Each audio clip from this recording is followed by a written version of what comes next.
What's up? Okay, so we are live again. This is class number 3, the Revenge. We tried Google Hangouts like crazy. We really wanted to make it happen. A couple people, Blair and Logan, got on. It just might be the technology, so it's not you. Don't worry. You're still awesome. We're just going to have to try at a later time, I think.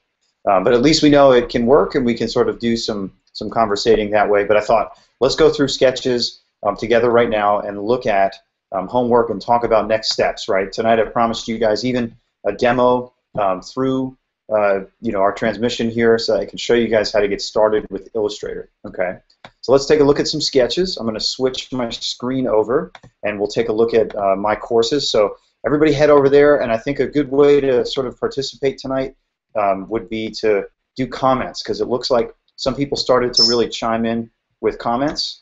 So I What's think, up?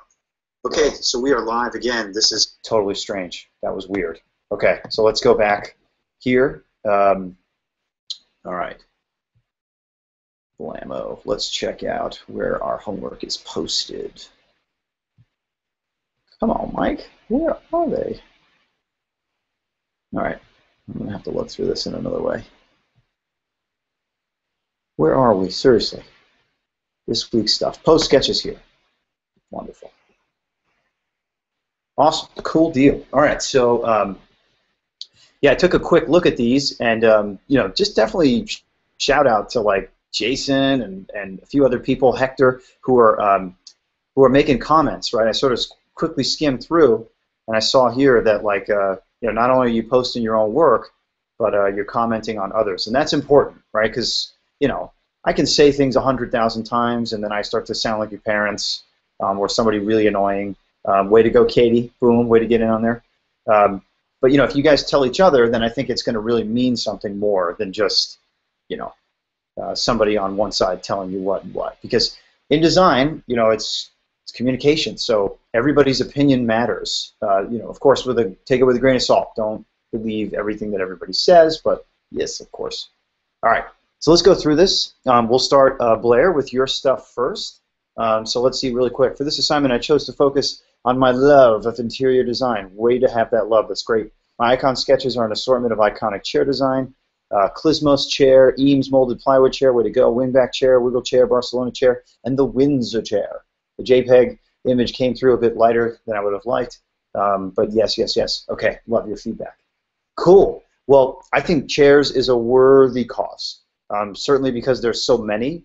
I would say that, hey, if you were just doing chairs, you would want to have to really cover the gamut, right? So the fact that you have all these different kinds is fabulous.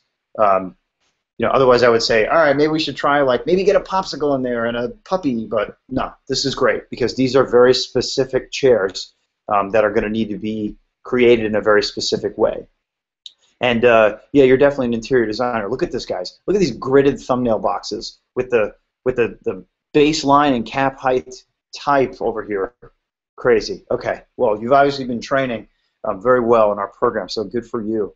And I saw Jason's comment here saying, talking about details. Right. This is very critical because details, something can be too detailed, and the noun project will reject it because it should stand up as its own little tiny symbol. So if you're thinking, about which way to pursue this, I think some of your bolder ones that are just black, those might be like the ones to do. And also, if you're interested, perhaps you should investigate maybe doing a common perspective. So each of your chairs should either be from the side or a 3/4 isometric angle, or from the front. However you're planning on doing it, I think should at least be consistent, right? Because you'll have then the set. And oh my gosh, like you could build on this. There's so many famous chairs that like you could really take this to the next level, and I bet Professor Fry or Professor Allen would definitely appreciate having all these things on hand. So right on. So these are great. I think these are really well done. You've got exactly what you need to do, right? Investigating all these different things. But I think you got great feedback from Jason on there, right? As far as how you want to approach this. So as we're thinking about, well, what happens next? Somebody asked me a question. Even I think it was Blair. You asked me about doing inking, right? Which is not critical in sketching. Sketching is getting ideas out, so you don't want to commit too much, investment to it, even in materials. Just your time. And a next step I think would be inking, right? You could come in here and really get these things, solid black. So or really improve your outline with the ink stage. So absolutely, Blair, you're ready to now go to the next stage, right? But this is certainly fine. This communicates well to me. So right on. Good for you. So bam, she passes. Awesome. All right, and let's roll now to Mr. William. All right. So William, you've got a bunch of sketches here. Right, you got quite a bit of stuff. I would say, good for showing off the work on your first go on sketches. But what I would ask you, please, in the future, is if you could, because there's a lot going on here. I'm not sure what you want me to sort of see and say is definitive. So if you could, try to get everything at least in one space, or definitely take your 3 drawings and boom, boom, boom, right? Just so it's not hard for us to have to pick out. Because looking at these, there's some gold here, but we have to dig it out, right? And that can be a little bit of a challenge, right? You want people to buy in and feel like they just love you and they want to sign a check and say, great job, right? And move on to the next stage. Make that easy, right? Make it easy for me to pull it out. So you listed here, it looks like at the beginning, what it is that you're looking to do. I appreciate that. Good, I'm glad this was a fun project. It's not over, so I hope it's still fun. My icons are camel kissing. I've never heard of that, so you will have to educate me for sure. The toilet monster, of course, every child is afraid of the toilet monster, and so are some adults. Gnome crossing, gotta watch out, right? Marking territory, wow, very animalistic things. Oh, and lovely, farting, okay. Way to go, yeah. And then you've got dead assassin, Lego lightsaber, and Hobbit crossing. Okay, so not only are you into sort of the values of life, the goodness of life with farting and marking territory, but some great sci-fi too. Cool. So I think going in with that knowledge, right, has got some stuff here, right, as far as what's going on, where we can thank you for labeling these. This really helps. Cool. All right. So you've got your, looks like all your big list here of the things that you're trying to come up with. Fun. Nice. I think your farting one is definitely, it's clear what it is, right? Unless that's like broccoli, like this person's pooping broccoli, or lightning, right? We're not sure totally, but your cloud looks good. I've definitely got some techniques that I can give you for that one. I think farting is a winner as far as going forward. Gnome crossing is cool, right? I think you'll want to really get a good picture of a gnome and try to get the outline really tight. That's going to be something that you'll want to do sort of going into the inking stage, right, or the vector art stage. That's going to really make a difference. And Lego lightsaber's cool, pretty specific, but you can definitely make out the Lego pieces. Hey, I like Star Wars too, so you're definitely going to have to make this look like a lightsaber, like for sure, as opposed to just a sword. You know what I mean? So just some feedback there. Hobbit crossing, I'm not reading that as being necessarily like Hobbit crossing immediately. So you want to think about, since you're talking about a specific thing, like it's a fictional character, of course, but what is like a signifying element of hobbits? Like their feet, they're little. You can get a great picture of Frodo and outline him and put him in the traditional crossing symbol, the yellow sign. I think that would work great. What's the deal with the camel kissing? Like what exactly does that mean? I mean, have you been places where it's like that is forbidden, and if it happens, you like give up your firstborn or something, or is it just a joke, right? It could be something funny too. This is cool. I think if you're gonna do no and camel and kissing, I definitely read that as a camel. This guy's got to be like puckering. He's got to have the lips out, like kind of ready to do that. I think it'll be completely clear then. Maybe you want to even have the camel pucker up. That would be a wonderfully romantic scene in the animal and man love world, I suppose. Cool, and then, so you've got some sketches here, right? It's sort of hard to break this out. I'm assuming this is Scorpion from Mortal Kombat.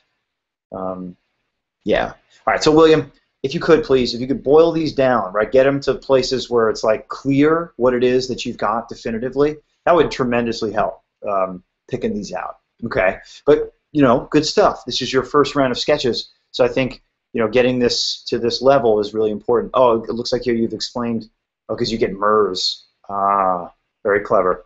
Okay, so you die from MERS. Wow, that's very morbid. Interesting, but I'm glad you took time to graphically think about it. I'm sure, it definitely changes the way things go. Okay, yeah, so again, I think I need some context here as to sort of what's going on. But happy to give you pass here, right? Because you've done significant work. But I really would like for you to boil these down, please. Yes, awesome. And then, as far as style goes, be thoughtful. Are some of these things going to work better as silhouettes as opposed to bringing in detail, right? So there's lessons in everybody's work here for everybody else as far as how that connection is made. So just be thoughtful of that, William. Okay, so next we're on to Jason, right? So Jason, got to give you props, man, for commenting like crazy on everybody's stuff. That's really rad, right? And these are good comments, right? You're not sort of saying like, "Yay, you're so awesome," right? You're complimentary, but you're also giving people good feedback, and that's really what we're looking for. Is like strength and a weakness, right? We want to really talk about that. So for your notes, guys, put down that you want to, when you give critique, give a strength and then give a weakness, right? And try to keep it within sort of what you're picking up on. What did you respond to when you saw the work at first? So it's really easy, right? You just practice, and that's sort of what makes you good at all of this. Okay, so all right, so you've labeled them inside. All right, so we've got a sergeant's rank, right, which is very cool. Gosh, you could do a whole thing on Army insignias, right? There's a ton of them, and I think they're pretty universal as far as understanding. I know different countries have different ones, so there's a lot of expansion room there. Cool, a kimchi pot. That's interesting, right? That's sort of like it must be something you're close to or have a connection to. That's kind of an interesting and unique item. Pretty cool the way it looks. I would say, maybe thinking shape. If it has a very unique shape with this sort of urn handles on the side, just so it doesn't look like Mr. Potato Head, right? Like, sorry, I apologize, but the shape generally, and this kind of looks like a hat and some arms and stuff, so it could be misconstrued. The other day I was on Noun Project. I had uploaded a photo or a graphic of a hotel that was done from the iconic Charlotte project that I worked on, and they criticized it. They said it looked like a server. So, what can I say?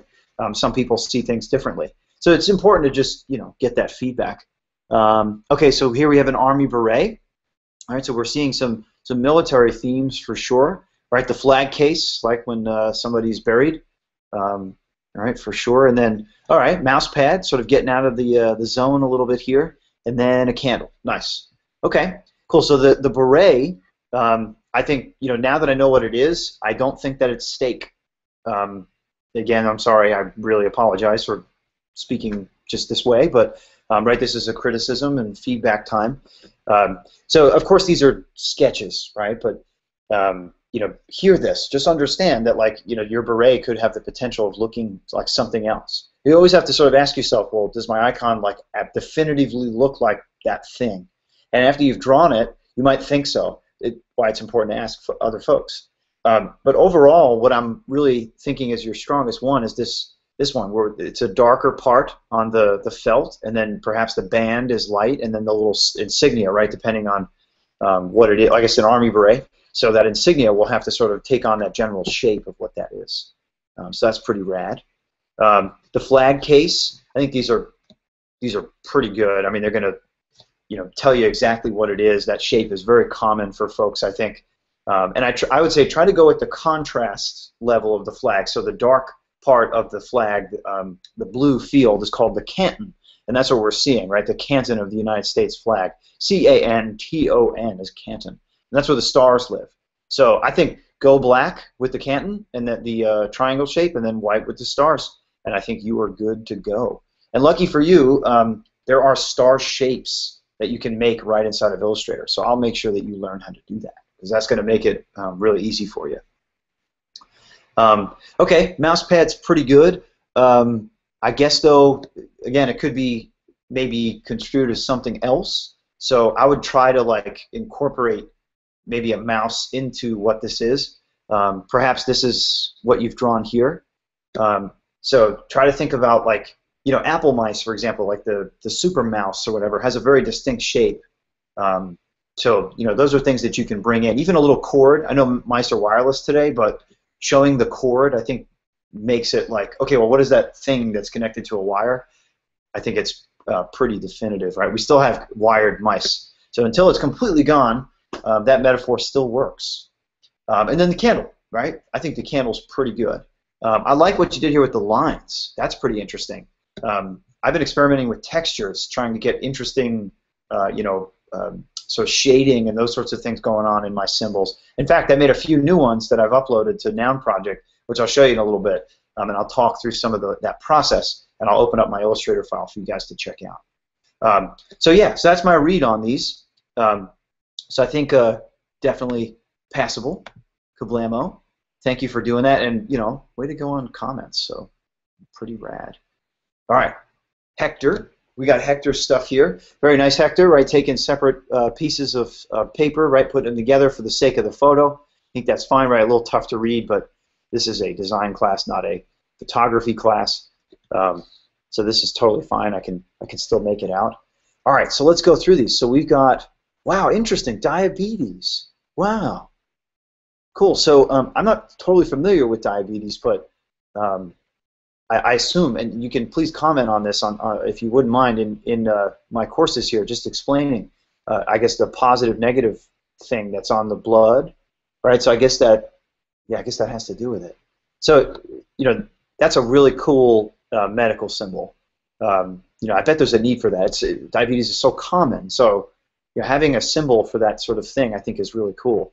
Wow, gosh, now I'm thinking, like, how do you come up with one for, like, cancer and heart disease? I know these are such horrible things, but, like, what would those things look like? I imagine this would be very, very valuable to a medical field to have, these sorts of things, diseases, medicines, anything medical related that can be codified into a symbol. Boombox, very near and dear to my heart, right? As a kid, growing up, endless amounts of D batteries to try and keep that thing going for more than 3 hours was, a joy. Cool. So definitely, boom boxes. You got the tape deck, the speakers, the handle. You got an antenna there. That's cool too. Think about like maybe an equalizer. How that might go down. You might want to think about like how your speakers are textured. You could do like a crosshatch effect with lines. That could be a lot of fun. So that could be really cool, right? With boombox, but definitely a good topic. Excuse me. Cool. The can top. That's definitely reading very well. Right? This could be like the top of a six-pack. So I think that's cool. I'd love to see you do more maybe with the contrasts, right? You did well with diabetes. I think that should translate more into these other ones, Hector. So like, what if we reverse this out and like the can stuff was white lines on black? That could read in a completely different way and have a different feel as far as contrast goes. So that could be, I would go there if you could, as far as thinking with the can topper. Because that's a pretty iconic thing, the little tab, right, used to peel off. So just think about that. And then I think the mouth opening of the can, this one's your best. I think this is your best can tab, and then this is your best sort of mouth opening. So I would combine those two if you could, the feel of them. I think that's great. Cool. All right, a cocktail glass. All right, so I happen to know a thing or two about cocktails. I am an adult, over 21. So you need to tell me, though, what kind of cocktail are we talking about? Because right now I'm seeing kind of what looks like a goblet that you drink like Belgian beer out of. This looks like a wine glass, and this is kind of looking like a martini glass. So I would say, for research sake, look up some glass styles and maybe pick one, because wow, that's a whole nother one that you could come up with 35 symbols for. Even beer glasses, right? I mean, there's so many kinds. If you buy a Sam Adams, it has its own glass. If you get a Steiner or a pint, I mean, all that stuff is all different, very unique for different styles of drink. So I would just, I would get to the point with that. Go for a specific thing. I think that's going to really help you define that niche there. And same thing, right? Think about, contrast. Do you want to reverse things out? Sometimes a martini would show a little ball in there, and that would be your olive with the the sword or whatever. So those are signature things to just consider. Cool. And then we got a toaster. All right. Again, I'd love to see the contrast, maybe even different angles. Right? You've sort of done from the top and left. thing, which is very funny. Most people draw that way when they imagine objects. So I can tell that you did this from imagination, or perhaps you did use some reference. But yeah, you went with a standard icon thing that most people do, which is this top left effect. You did it with your glass as well. Usually it's when there's stuff inside of things that we think that way, like coffee or whatever. Okay, so anyway, I'm digressing. I apologize. So this is cool. You can certainly show from the side view, with toast sticking out the top. I mean, that's a great way to go too. So just consider that and think about contrast again with this. Awesome. Well, thank you, sir. This one's a good attempt for sure. So let's give you some credit. All right, Miss Logan, we are on to you. All right. Thanks, Logan. We all have taco neck now because we have to turn our heads to see your thing. Gosh. Cool, but good drawings for sure. So we've got a daisy, an owl, wine. Okay, we see a theme going on there. Painting and photography. Right on. Cool. All right. So cool. The daisy, right? The daisy's a pretty distinct flower. So yeah, I think you have a choice here as far as you can show it full body like you've done here, or you can show it like just the flower portion of it, right? It might not be critical to have the leaf part unless that's like a distinctive way of identifying it. So yeah, I think just the flower head is good to go, and you can have fun with that. But I think as far as contrast goes, but I think what you've got is good, where the leaves are outlined with white fill and then the center is black. I think that's going to be the right way because I think daisies look that way. I'm at least guessing. I'm not 100% sure. And then you've got a little cartoon effect going on here. Now this could sort of transform this from a symbol into something else, right? So it's something to just be mindful of as far as going with that way, right? So symbols are kind of like, they're a little dry, right? They're a little bit nonfiction, very sort of like straightforward, and this is what it is. They might have humor built into them, but I think once you sort of translate and you give it cartoon features and aesthetics, it's no longer a symbol so much anymore, and more becomes a cartoon character. But it's not to say that there aren't cartoon character symbols. So I'm not saying anything's wrong here. I guess I'm just saying is that like this is sort of the general defining line between cartoon and symbol and logo and that sort of thing. So I would just not that again that these are bad, but just be mindful of that, right? Is that something that you want to approach?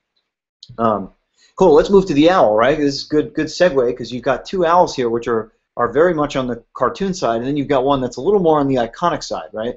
And I think what really makes them distinctive from one another as far as being cartoon or not is the fact that you have just the dots for eyes here, but then here you have the pupils and then also the sort of the circle around the eyeball itself. That's pretty traditional cartoon. So I think that might be what's setting it up. Not to say that these owl bodies are bad, because I think they are, but I bet if you just remove the outer line from those eyes, you would be more in that realm of symbol. I'm really serious. I think it's that simple as far as sort of going from one section to the other. At least for me. I'm injecting a little bit of my opinion there because of just what I'm reacting to. But just, my 2 cents on that. Cool. Moving, and contrast is going to be awesome for owls, right? They have such contrasting parts of their bodies. So I think, you could really do well with that. Okay, let's move on to wine. All right, cool. So you've got like wine in by itself with cheese in a scenario, and then with the bottle. So if you're just going for like wine in general, think about like, well, what of those three is the definitive one for wine? I would say it's the glass, right? I think it's the glass with the liquid in it, and I like that you added the liquid. That's pretty cool because it makes it really about wine. And you did well here. This is very much in the icon language where you sort of separate the liquid slightly from the edge of the glass, and that's how you sort of create shading a little bit or implied line work. There's so much implied line going on in here, and I'll explain to you guys a little more about implied line when we get into more of the sort of fundamentals and elements of art and design. But yeah, that's a good example of it, where you're using implied line to suggest that the liquid is there but not quite touching, because it would be strange if it was touching a little bit. So I think the cheese it's a good drawing. I like your wine glass. Also keep in mind there are multiple styles of wine glasses. Even for red and white, they vary. So just be mindful of that. So I think, yeah, I think you got it with the glass. Your first one here is really good. These you could also potentially make, but this could be wine and cheese, right? And this could just be like a bottle of wine, right? Or that sort of thing. So these images may cover other symbol topics that you could potentially submit. You guys will see once you make a symbol and you put it up there and you're like, and it's accepted, and you start to see your stats change and stuff. You're going to want to put icons up for everything. It's insane-o. All right, painting, fabulous. All right, this is a tough one, right? Because this one can become cliche very quickly. So we always think of the palette and the paintbrush, right? Which is like, it's been done, right? We've seen it in previous icon sets, those sorts of things. So this is a tough one, right? As far as how you want to connect, and you also want to, yeah, indicate that this is in fact artistic painting, like on canvas, because your bucket here with the brush, that would sort of symbolize house painting, right? Or painting a bench or something like that. So be clear on what that is. If you want to go house painting, then you've got an icon here. But if you want to do like painting for artistic purposes, yeah, you got a little bit of pioneering to do in terms of trying to find an image that is not there, but is also still as definitive as the palette. Okay, so that's that one, right? I think that's what you should hear right now about the way it goes. But showing the pictographic person painting, that's pretty cool. You're showing the action of. It's very sort of narrative, that one. So that could be a good one. Maybe that's the one you want to lean on moving forward if you are in fact going for artist painting. Okay, and then lastly we've got photography. Cool. So we've got like a cool old kind of like Bolex medium format camera, which is pretty rad, like the twisty one, right? Classic. So you're showing a retro version of what is a contemporary practice, right? But then I guess over here we have more of that contemporary camera, right? The cameras haven't really changed. I mean, they're digital now, but they still look the same as they did. And even the sort of retro neck straps are coming back too, which is great.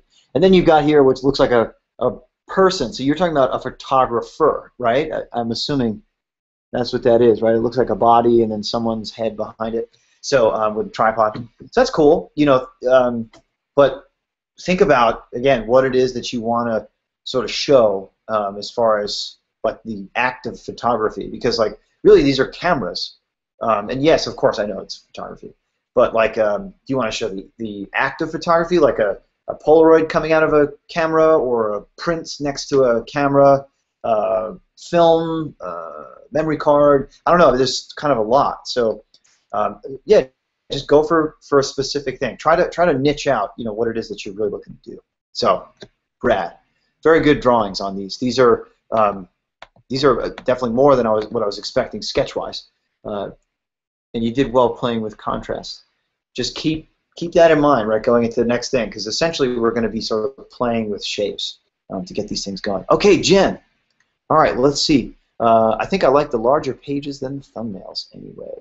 Okay, all right, absolutely. I like looking at bigger things than not, but thumbnails are critical, right, just to get ideas out. So we are doing what appears to be wit. Okay, is this like wit, like witty? I'm imagining, unless this is a owl named Wit, and I'm just completely uncool and I have no idea. I'll let you explain that when the time comes. Very cool.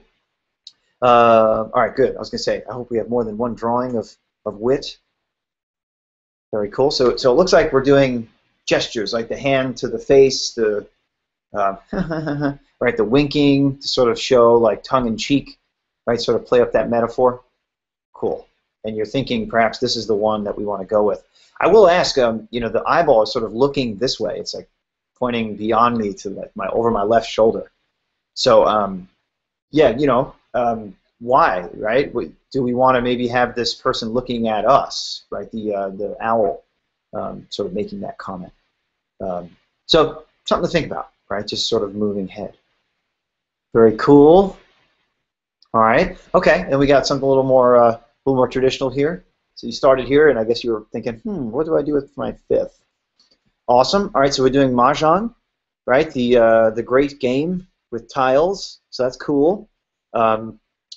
So Mahjong has like a ton of tiles and these symbols. So I would ask you to like know what that means, that symbol. I bet you do, but yeah, just be thoughtful about that. Because I once put like I made a dreidel and I put the letters that are actually on the side of the dreidel on the dreidel, and I got rejected because they said it had text, which is true, I guess, but yeah, so I replaced it with a Jewish star, and then they accepted it. So I would just, be thoughtful of that. Is there a symbol that is very much definitively Mahjong, right? That sort of lets that happen. Or do you show a few tiles? Like I know Mahjong tiles stack up, so maybe there's a cool thing you can do with stacking up tiles. And it would just mean that you made one, and then you stack up a few. So we'll see how that goes. But cool. Definitely we need some more variety here with these sketches. They're kind of the same thing, right, repeated. So I would love to see you experiment with reversing out and texture, right? Those are sort of the ways we want it to go. Or different angles, different things altogether. Just variety, right? I really need to see that you explore ideas. So, this is first sketches, so we'll accept them, but going forward, just everybody make sure, go for variety, right? Like really just explore an idea and prove to me that you've really thought about it. All right, let's move on to noon. Okay, so let's see. So we've got noon. So is this like noon during the day? I'm assuming. So, right? Does that say noon or noun? Oh boy. All right. I wish you were here to verbalize. That would have been great. But all right, let's come back to that one because I'm maybe wondering exactly what it is that. I mean, are you showing like somebody in the house or something like that? All right. I'll let you substantiate. Please, if you don't mind, just reply here and put in a comment just to explain what that second one means. Cool. Eye drops. That one's great. Very self-explanatory. Yeah, you can go very simple. You don't even really need to add like eyelashes to the eyes. You'd be surprised. Like just an eyeball, that sort of almond shape with the dropper and the drop thing, and I think you've got it solid. Just think about what direction you want to go from. I like this one on the far right, this third one, because it's like very much like boom. It's there's a sort of path of destruction, so to speak. There's continuation, meaning like I'm following the dropper to here, and there's resolution. Same thing here. This one, because of the angle, I think the gravity's a little strange, but so this one or this one, I think you've got a choice. Those two I like, I think would make good symbols. Perhaps this one, it's clearly an eye, right? This could maybe be misconstrued as a Venus flytrap or something. But yeah, so anyway, I think maybe if I had to choose one, number one's your strongest for sure. All right, and then lastly here is the California crown, and I just realized you wrote up here what it was. Oh, so noun. Okay. So you're doing person, place, or thing. Okay. All right. I think you've got some gold there. That's a cool idea. I don't know if you have the right visual yet. So we need like person, place, or thing. I think that's the thing you want to play up here. So we need a thing, and yeah, we certainly have a place, but yeah, think about that, right? What is definitively place without being an actual place? That's hard, but that's cool. That could be a really good one. Sorry about that. Here I am, noon. Listen to me, old man I am. All right, then we've got the last one here, the California crown, which I assume is a horse race, because we're seeing a horse head, right, with the, what do you call that, the thing that horses have in their mouths. I forget. Bridle? Is that what it's called? I don't know. I forget. Okay, cool. Well, think about, well, what would be definitively California, right? How would we know that it's in fact the California crown? So what is a good symbol of California? Like could you get a shape of the state, or the California flag is pretty notable, right? The republic with the bear. So I think that sort of thing, like, or maybe the horse wears a crown that has the state of California on it. That could be gangster. So just thinking, what can you do to really merge horse and California, right? That would really make it stand out and be the thing that it is. Cool. All right, this one good. You got a little more varietal with your drawings. That's the kind of thing an eye drop's really good. I think your eye drops one's your best, right? Perhaps maybe the owl is second best as far as what we're looking for assignment-wise. So yeah, just be mindful of meeting the task. Okay, so let's see here. All right, sorry, I just want to make sure I got that correct. Okay, cool deal. Okay, Katie, fabulous, nice job, Katie. So you've got a bunch of drawings. All right, looks like you did well. All right, so you did more than we needed. So you did 25, right? You did 5 and 5. So good for you for overachieving. Good job. All right, so we've got look like we got a theme going on here, right? Looks like beauty supplies. So we got lipstick, very nice, cool. Right, different styles, pretty definitive, nice. I think this one's your strongest, the one on the far right. But I love this little like defining line that shows like that there's a face on the lipstick that you apply to the lips. So maybe that could be one element that I think would come over. So cool, very straightforward. I think that's definitely successful for sure. Let's see. Oh, it looks like you've makeup brush and perfume are reversed, I assume. Yes. Okay. Cool. So these are definitely some like classic perfume bottles, right? This one being very much the old school. They even still sell those with the little what do you call it? The little thing, the little bowel, or what's it called? That you squeeze and sort of releases it. That's when you can like fill up your own perfume bottle with your own perfume instead of buying the pre-packaged one. So this is cool. The doily one is fun. That sort of adds a little bit of humor to it. So I think, yeah, I mean, shape of the top, shape of the bottle, you have a lot of room to play there. But what I'd really love to see you do is explore the contrast, right? Is like the darker part of the bottle, the lighter label, maybe the darker cap, those sorts of things, just to get a sense that this is really a strong symbol. And if if you don't want to go with the sort of maybe more contemporary or maybe classic, that is now the standard traditional perfume bottle, you can go with this one. I think that's cool too. They're definitely stylistically unique, so I think that's fine. All right, then your makeup brush. This is a hard one, makeup brush, because it can just look like a regular brush, and I know there's like the spikiness and those sorts of things. There was another student who did makeup brush. Morgan Russell did makeup brush. So I'll show you her stuff. I think you might be able to get on Noun Project now and look up Morgan Russell. I think it's Russell. She did makeup brush, like this short little one. That's like the little fat one. That's like for cheeks, I guess. Not a giant makeup wearer, but she did that one, and we worked on it because it took time to sort of have it really look like it was something. And I believe Noun Project rejected it the first go around. So that's one to just be careful. That like it's not like this. This doesn't look like a carrot or that sort of thing. Just to really make sure that we're definitive. Because maybe you incorporate the side of a woman's face, and show the brush in action, as opposed to just being the standalone object. So that could be a good way to resolve it, move it forward. All right. So we got a mirror. Cool. All right. So we got a couple. Right. Handheld, standing up. All right. Little holder one, compact. These are all good. Yeah. Just contrast. I think like you could definitely make the plastic part of the mirror or the metal part, depending on the quality of it, dark, and then the mirror part itself, the glass, and then the hole. Right. Those can be white. I think to reverse them out. The compact could be really cool too. This looks like a really good compact. I think you just nailed it. So it's really simple and it hits the point very quickly. Okay, cool. So I think you have a choice there. I like the standing up mirror. You could make a few of these work into their own symbol and don't feel like you have to get the definitive mirror symbol, because like we've seen, there are others out there that you're competing with. All right, and then lastly here, nail polish. Cool. You've got different play on bottle and that sort of thing. I wonder too, like, could you show the nail polish, like the cap with the brush out on a nail? Like, could you sort of take it to that level where it's like a finger and then it's painted, that sort of stuff? I think that would really be like kablam.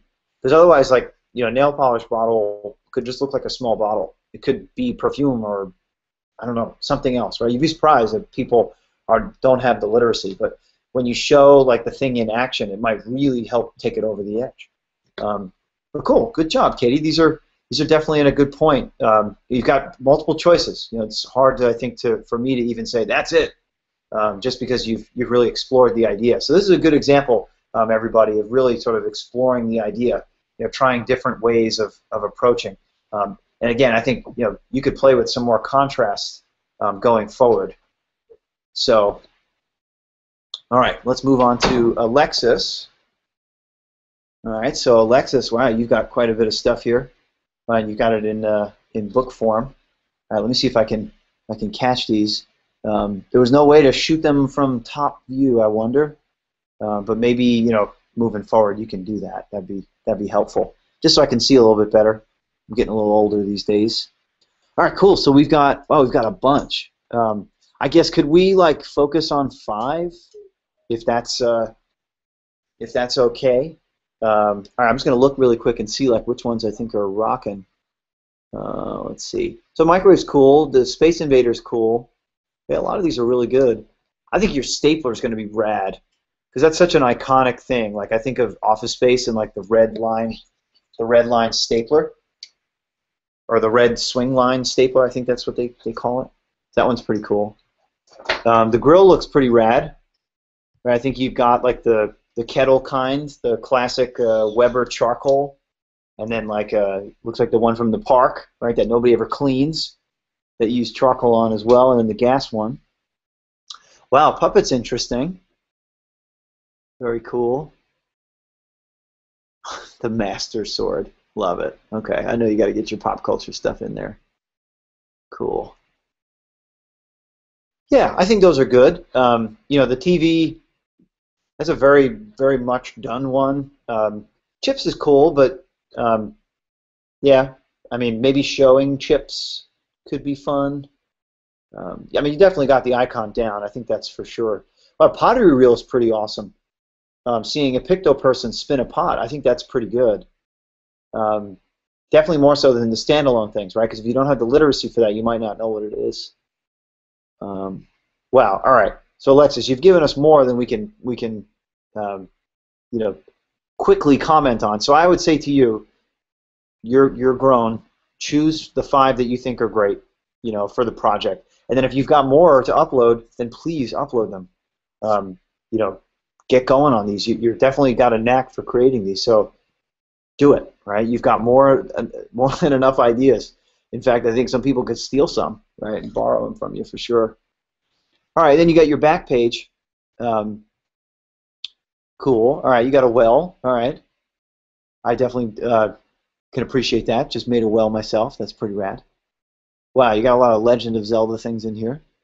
Right, the ocarina. Toaster, cool. Right, so here this is nice. We can see there's 2 people working on toasters. Here's the example from the side view with the sort of bread popping out. That's pretty cool, right? I think that helps, signify a little bit more. Cool. I like the arcade game. That's fun. All right. So Alexis, you got a lot of choices here for sure. So I would say 5 is good for the project, but some of these have potential to keep going, to be uploaded as well. So awesome. I think you definitely you've got what you need to here for sure. All right. And let's see. All right. So that's the bottom here. Let me reload and see if anybody else has added their stuff. We'll check that out real fast. Awesome. Wow, blowing up with comments. Way to go. Okay. Thank you so much, Logan. I appreciate it. No more taco neck. All right. So I think Alexis was our first. Yeah. All right, let's go back to the top, see if we've got a few extras. All right. So it looks like Logan's added things in the right side way. Cool. Yeah, it's much easier to see them now. They're a little scrunched the other way for some reason. So cool deal. Yeah, so guys, if you can, just hop on here and give each other feedback. And like I said, a strength and a weakness. But it looks like you guys are following directions already, so that's wonderful. Anytime you give critique to anybody for any reason ever, this is the way to do it, right? I've been teaching art now a long time, so like I've seen it go real bad and go real well. And when everybody sort of is on the same page of, okay, one strength and one weakness, and just that's it, so that everybody can sort of comment, then I think we're doing really well. Cool deal. All right. Good stuff, guys. Thank you so much for these. I don't think everybody has submitted yet, so yeah, just guys, be mindful, right? You want to, for grade purposes, I need stuff in ahead of time, so ahead of 6. So just please make sure that you're doing that. And comments, please, at your leisure, right? Just that's good stuff. It's part of the good karma of the class. Not so much about grades, but just making you a better artist. You're going to learn from me as well as your peers. All right. Well, that was a long review. I apologize. It's always my downfall. All right, so let's get back to business here. All right, so we're going to talk now about how to translate our drawings and get them ready for Illustrator. Okay, so a couple of methods that I like to use. You know, first and foremost, oh, I don't have the iPhone here, but the iPhone, right?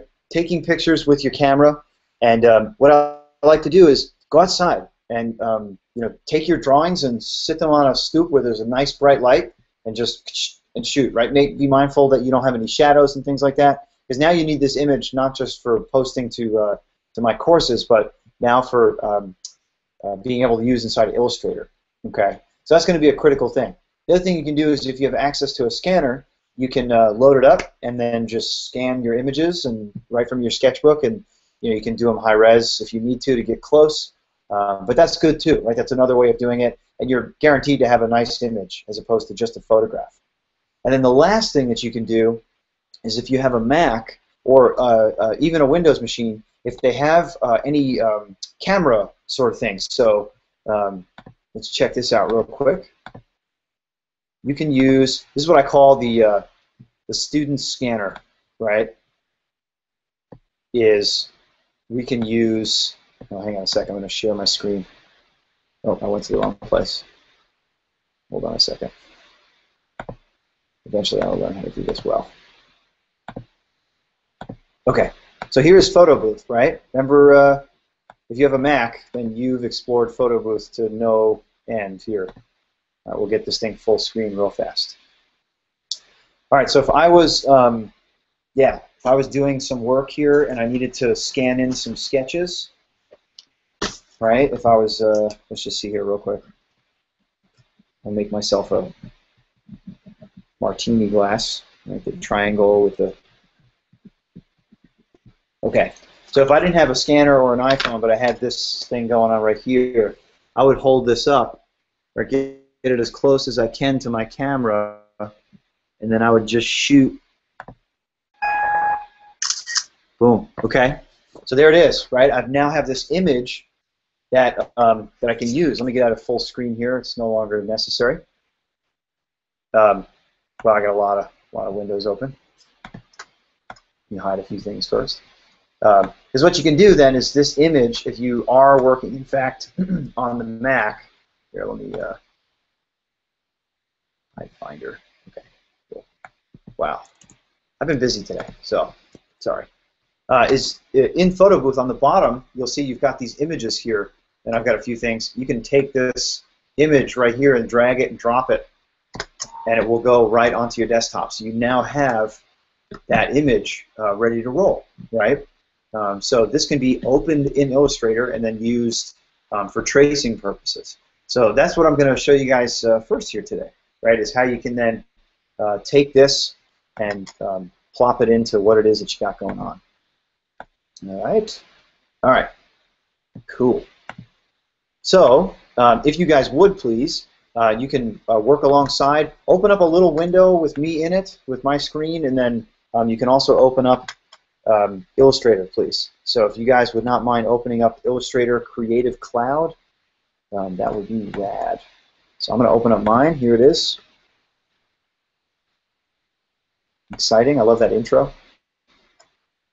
There's like some websites out there that have like all the splash screens, Adobe products from back in the day till now. If you're a geek, you'll appreciate it, like me. All right, cool. So all right, so here's what we're going to do.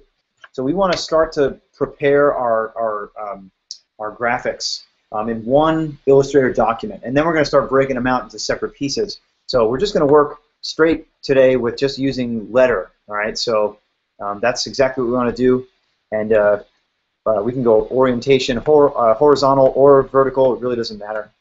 just as long as it is in fact letter. You're going to need the room for that. All right. So here we are in Illustrator. All right, and I need to now get my image inside of this program. So you can do one of two things. You can go File, Open, and then I'll navigate to my desktop, right, where I will now see there, in fact, is the image, right? I think Photo Booth saves them as, oh, it's a JPEG. Okay, so that's cool. So that saved it as a JPEG. You know, if you've got an iPhone, you can email the photo to yourself. You can plug your iPhone in and pull it off that way. Scanning, right, creates an image that way. But essentially, we want to open the JPEG inside of Illustrator. So I did File Open, and it opens up a second document now that is, it is a JPEG, but it's inside of Illustrator, so it's not really a JPEG. But what I'm going to do here is just click on the photo, Command-C, right, or Control-C on the Windows side. Then I'll close this, and then I can bring it over and paste it inside of my 8.5 by 11 document, which you see it's huge, right? So I'm going to zoom out here so I can see the whole thing by hitting either Control minus on the PC or Command minus on the Mac, and you can see plus and minus zooms our stuff, all right? And then this black line that you're seeing here, that's called our artboard. That's letting us know how big 8.5 by 11 is, right? How big our graphics are. So because these graphics are, these programs are what you see is what you get, you know, they want to give you sort of a framework as to how that goes. Okay, so a very important palette that we're going to be working with today is layers, okay? And mine's shown right up and is really awesome, but you may need to go up here to Window, and then these are all your palettes in Illustrator, right? The ones that are at least around the screen. And they're always alphabetical, so if you're looking for something and I say, oh, pull that open, you know, if you can't find it, come over here, and whatever doesn't have a check is closed, and whatever does is open. But sometimes palettes will, like, hide off the screen, like my Pathfinder just did there, and then it shows back up, and you might need to just toggle them on and off. So palettes are a wonderful juggling game. If you have a second monitor, you can throw it over to that second palette. That might be worth doing, you know, to keep things working. All right, anyway, Window, Layers, okay, and here is the Layers palette. And as you can see, if you know anything about layers and Adobe products, these are awesome. They're critical to working with what it is that we're doing. Now, if you're working in Photoshop, everything has to be separated into separate layers. It's just the way it goes, because if things are on the same layer, they technically merge, because it's a pixel-based environment. It's bitmaps. So that's the way bitmaps work, is they have to fuse. Vectors are different, because vectors come in as objects. So you could work in an Illustrator document completely in one layer, and it would be no problem. You could still select all the pieces, and it's all good. But I think to get the fluency between Illustrator and Photoshop, we're going to break things into layers and just keep things going that way. It's also an added benefit to when you start doing stuff with multimedia, because having things in layers makes it easier to sort of break stuff into pieces, which I can demonstrate for you guys, you know, a little later on in the semester. Okay, so right now we've got layer 1, and what I'm going to do is I'm going to double-click on the word layer 1, which allows me to edit the name of the layer, and I'm going to name it Sketch. Okay, so that way we know definitively, all right, that's where my sketch lives. It's on that layer, and that's it. And then I'm going to click on the bottom of the Layers palette, this little thing that says Create New Layer. Okay, it's a tiny little thing. You know what I'm going to do for you guys real quick? Haha. I'm going to go to, this is a really fun thing that you can do. You go to Accessibility, you can go to Zoom, and let's see, toggle zoom. All right, so we need to do, I forget, that's Control, boom, 8. Is that right, or is it Option? There we go. Okay. Okay. Boom, boom, boom, boom. Okay, cool deal. All right, so now I know how to do it. So here, we can now see what that looks like. Look at that. Bam. Okay, cool. So this guy right here is the Create New Layer. So if I roll over it and roll back on, right, we get that tooltip. So that tooltip, let me zoom out a second here so you can see, lets us know what stuff does. So if you're ever curious, like, okay, well, what is something in Illustrator or whatever, roll over it for a second after being rolled off, and it will tell you, which is really great. All right, so let's back out here, and then we will click Create New Layer, right? And now any new layer that's created will stack on top of the previous layer made. Now, something you must know is that when we look at images on the screen, they're going to stack on top of one another. So the first image I put is at the very back of the stack of images, and the newest image I put will show up in front. Okay, and the way it translates in layers is the topmost is the frontmost, and the bottommost is the backmost. Does that make sense? I hope so. So yeah, you just have to translate that in your mind, right, as you're working, that that's the way things go. But what's really cool is if you click on a layer, you can click and drag it, and you can reorganize it. So if you want to do that, you can. Okay, you can move stuff around. All right, more on layers in future stuff, but it's just critical right now for us to create the sketch layer, and then let's be good and label layer 2 to be our vector layer, right? So vector means we're going to draw with the pen tool on top of it, and that's awesome. Okay, so we're going to work in that layer primarily. We're going to keep the sketch layer here for us for working. Okay, so what we need to do, the last thing, is there's this little tiny empty box that's in between this eyeball and this arrow that's here, and haha, see it right there? So this says toggle lock. So what we want to do is, you know, when you're clicking in Illustrator, you don't want to like move your image after you've been tracing it forever. It's like if you've been using tracing paper and somebody comes over and just goes, oh, and moves your stuff, you could be royally mad about that. So this saves that frustration as well. So I'm going to click in that box, and you'll notice a little padlock appears. You can see it there. There's that little padlock. That's telling us that that layer is in fact now locked. Okay. Be mindful of that, because if you're like, hey, it's broken, why doesn't it move? Check in your layers palette that you might have locked it, and that can be, you know, user error sometimes. So cool. All right. So yeah. So here is the vector layer now that we're going to be working in. Right. You'll notice that if I grab like my pencil tool, there's a big no sign there that's just saying, hey, you know, you can't draw here. So, and the reason being is that the layer is in fact locked.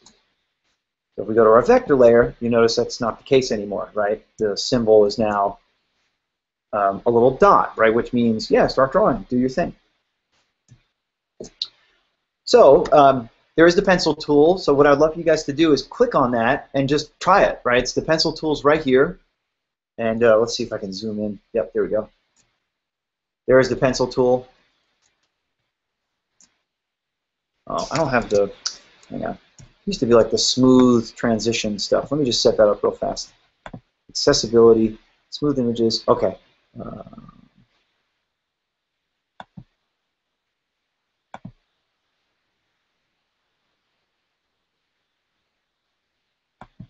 Okay, cool. We're going to do this one. Continuously, yeah, we'll do that one. Wow, it's like so many options now. It's awesome. There we go. Cool. All right. Sorry, I hope I don't give you guys motion sickness. So yeah, so pencil tool, right? We just draw really fast, and you'll notice that like it draws lines that are colored, but that's not the color of the line. What we're seeing here is actually the color of the layer, right? That indicates the artwork. So the way that the pen and pencil tool work is that they create first things called strokes, which are lines.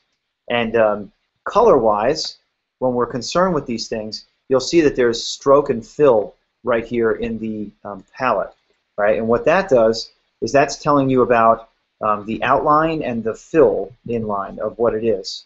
So right now, there's nothing there. There's a red slash, which indicates to me that there's no stroke in either or no fill in either.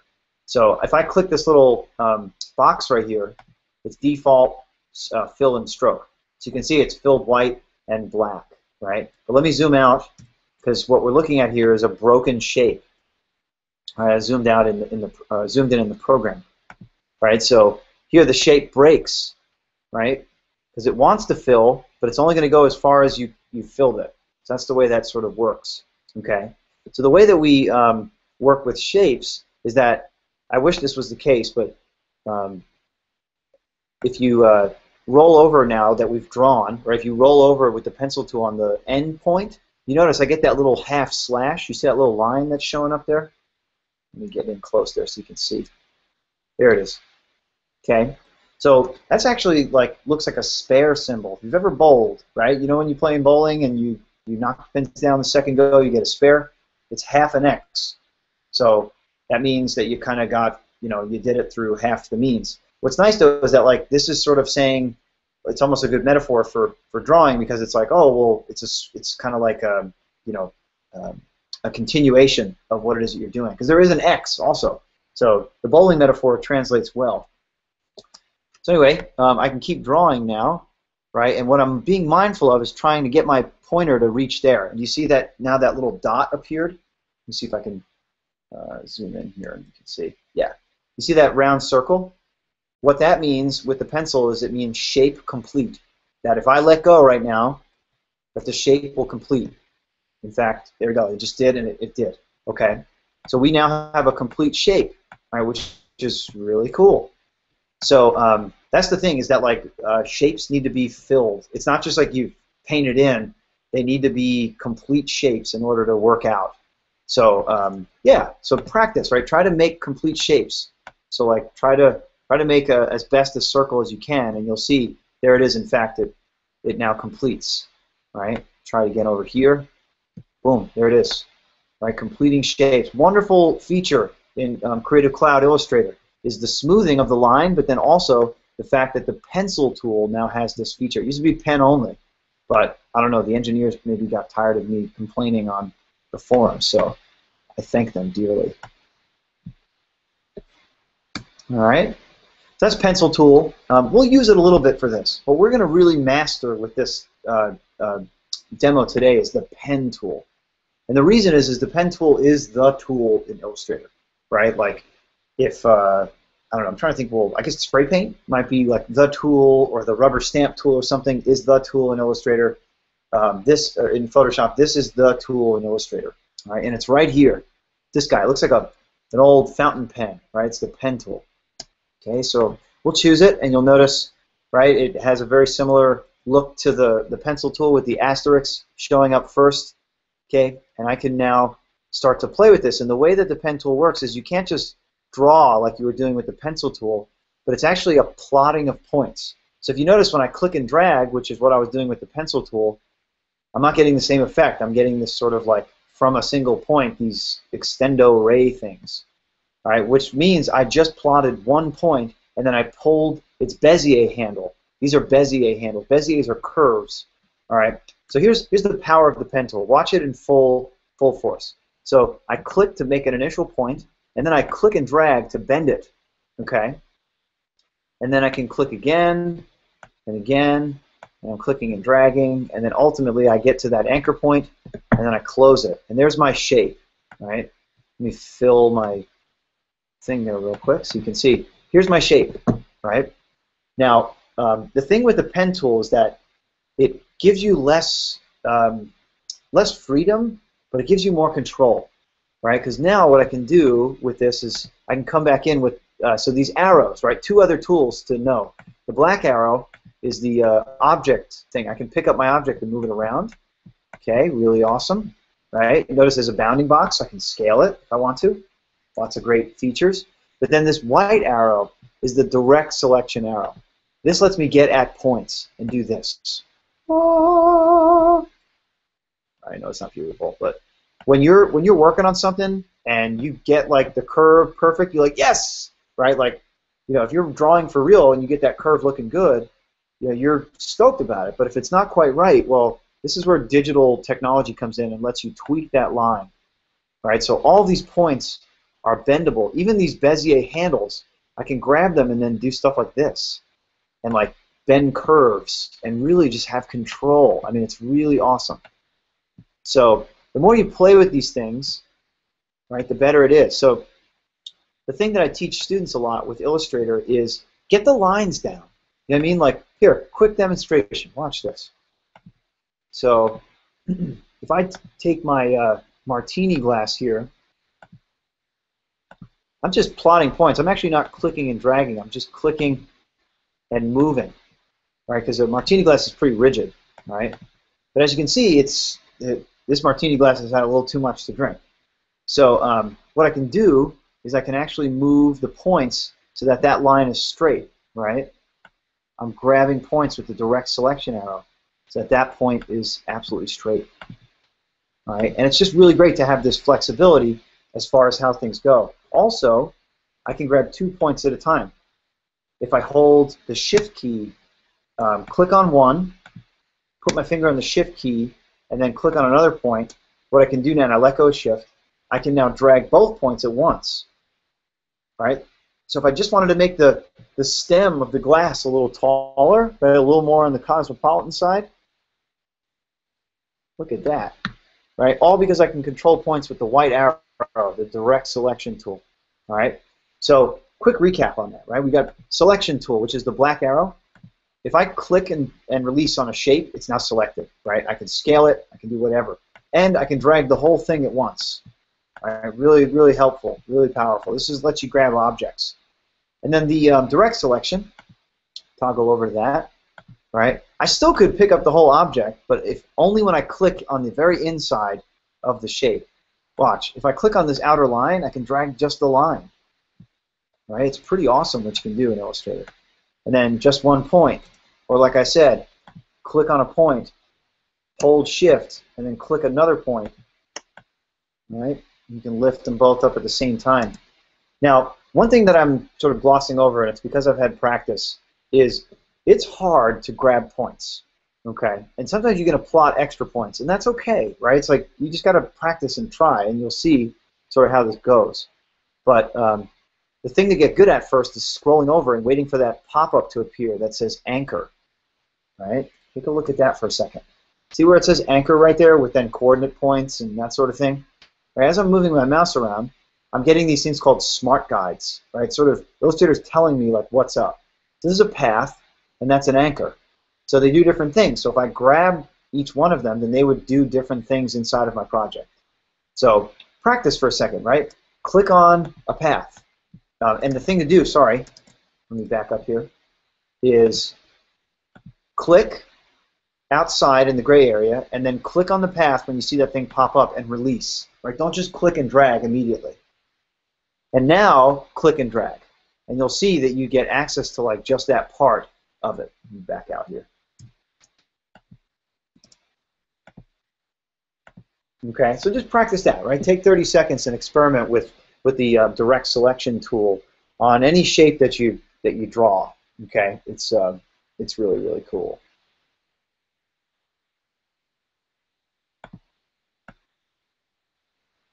All right. So while you guys are doing that, I just quick recap on a few things that we did. So we brought up Layers Palette, and we found that by going up to Window and then scrolling through the alphabetical list and getting to Layers. If you are on a PC, if you hit F7, you can see right there it's the keyboard shortcut. Right? On the Mac side, F7 is like, I don't know, rewind my iPod. So it doesn't do exactly what it would, so it's a little bit of a fail. But you can change that, but I don't know, I'm lazy, so I'm not going to do it today. All right, so we made an extra layer, right, and we renamed our initial layer. We called that bottom one Sketch after we copy and pasted our sketch into Illustrator, and then we locked it, so that way it would serve like tracing board. We then added a vector layer, a second one, by clicking on Create New Layer, right, which is a little page with the rabbit ear on the bottom, and by doing that, it added a layer on top, right. I'll do it real quick there. Oh, it did it on bottom. Interesting. Cool. All right, so I just undid that really fast. But then we also have the ability, like we said, to reorganize layers if we really wanted to. All right, so I could put vector behind sketch, that sort of thing. It may come in handy at points if you've got a lot of graphics going on in a project. Okay, and then right, we said we locked, and then we were able to get rid of layers. We didn't need it anymore. And then I began to experiment with, looking at my drawing and thinking, well, how am I going to get this to become a vector shape? And I started using the pencil tool, right? And then we looked at stroke and fill. So if I have fill on, right, you'll see that the shape does weird things. It even does these sort of inverses. This is like a negative effect. It's kind of weird, but interesting, right, none the least. And then we looked at clicking this button to do default stroke and fill, which is black and white. Right. One more thing that's really cool with the stroke and fill is this two-headed arrow. So if I click this, I can swap the stroke and fill. right? See my shape there? Going negative, positive, negative, positive. So that can be a cool thing too. If you ever have like contrast issues, you can reverse stuff out really fast. And that comes from toggling, right? And it's only going to do the fill and stroke. So don't expect other things, but just the colors that are going on in here. And we're keeping things black and white for now. We're not experimenting with color yet, right? Because it's icon time, so we got to make it happen here. And then I started working with the pen tool. Okay. What I'm going to give you guys as an assignment is I have a handout that actually is an Illustrator file.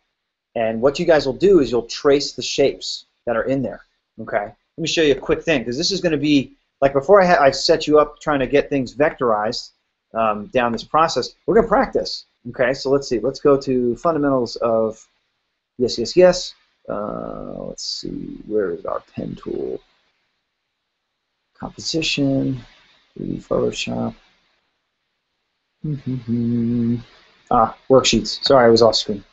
Okay, so here it is, vector shape sheet. All right. So I'm going to give you guys that AI file. I've got a few here, some that'll blow your mind. So we'll go through all of them, and you guys will be pros by the time we're done.